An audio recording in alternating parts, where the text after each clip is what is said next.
गेल्या 24 तासांपासून भंडारा जिल्ह्यात संततधार पाऊस सुरू आहे। वैनगंगा नदीने धोक्याची पातळी ओलांडली असून भंडारा येथील कारधा पुलावर आज सकाळी 11 वाजता 245.56 मीटरची नोंद घेण्यात आली आहे।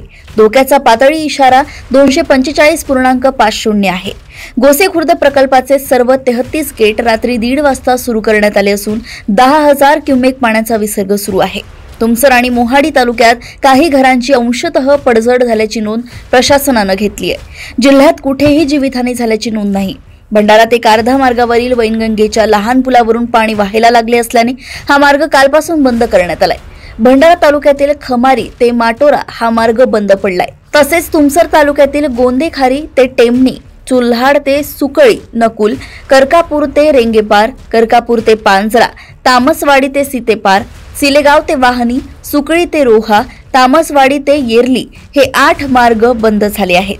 मोहाडी तालुक्यातील उसर्रा ते टाकला, डोंगरगाव ते कान्हळगाव आणि ताडगाव ते सिहिरी हे 3 मार्ग बंद पडले आहेत। असे असले तरी पर्यायी मार्ग सुरू आहेत।